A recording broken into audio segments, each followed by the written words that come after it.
Esadazu, zer gertatu zaizu? Agintera, adizki trinkotuak. Aupa, zer moduz? Zerbait eskatzen, gomendatzen eta aginduak ematen arituko zara gaur.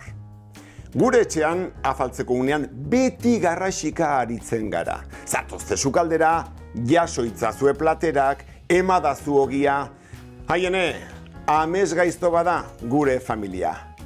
Esadazu egia, zure etxean ere antzera aritzen zarete? Entzun orain ikasle hauek zer erantzun duten. Gure etxean afaltzeko garaia ez da batere lasaia. Nik esaten dut. Orain ez, utziazu bakean afaltzen. Ta nik erantzuten diot. Emaiazu labana neri. Beti eztabaidan. Bueno, gure etxin egixe da, lasai-lasai afaltze duela, baina telebizinoi biztut egoten bada nire bikotik esateztea. A ber, eiztezu kasu, mesedez. Agintera, zenbait aditzek, etorri edo joanek adibidez, aditz trinkoak dituzte aginduak emateko. Begira, zatoz ona. Goazen, etxera. Baina kasu gehienetan aditz konposatua erabiltzen da aginduak emateko. Adibidez, jaso ezazu liburua lurretik. Edo, entzun ezazue abesti hau. Oso maiz erabiltzen diren aditz batzuetan, aditz nagusia eta laguntzailea elkartu egiten dira aginduak emateko.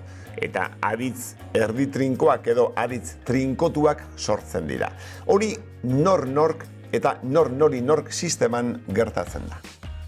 Adibidez, egin ezazu, egizu bihurtzen da. Edo, eraman ezazue, eramazue bihurtzen da. Nor-nork sisteman oso aditz gutxi erabiltzen dira erdi trinko gisa. Kontuan hartu, agintera denez, nork kasua beti bigarren pertsonan doala, zuk eta zuek. Ikus adibideak. Egin ezazu, egizu orain enkargua. Eraman ezazue, eramazue aulki hau hemendik. Nor-nori-nork sisteman gauza bera gertatzen da. Aditz batzuk trinkotu egiten dira. Erabilienak aditz hauek dira. Esan, eman, ekarri, eraman, entzun, utzi eta egin. Nori hirugarren eta lehenengo pertsonan deklinatuta adibide batzuk ikusiko ditugu. Kontuz, nori hirugarren pertsona denean, ari eta haiei aditzek i bokala hartzen dute. Baina lehenengo pertsonan ez. Emadazu ogia. Ema da zu ogia. Emazkiozu giltzak amari. Emazkiozu giltzak amari. Esaiozu lagunari egia. Esaiozu lagunari egia. Eramaiezu gonbidapena lagunei. Eramaiezu gonbidapena lagunei. Utzidazu diru pixka bat. Utzidazu diru pixka bat. Bete hutsuneak agintera erabiliz. Forma trinkoan edo konposatuan.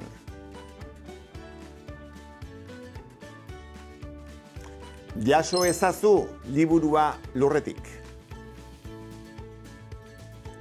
Goazen etxera.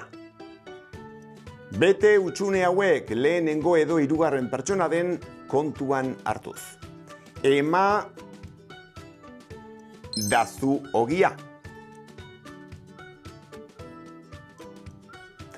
Ema zkiozue giltzak amari.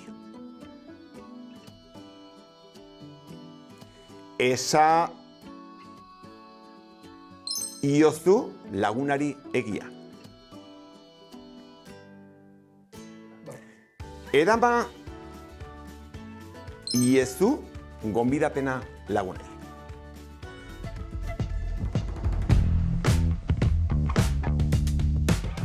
agintera aditz trinkoekin.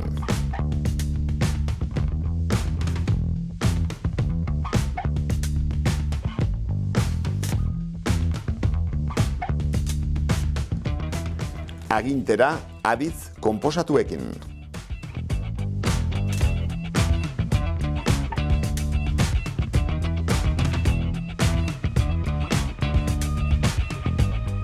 Agintera aditz trinkotuekin nor-nork sisteman.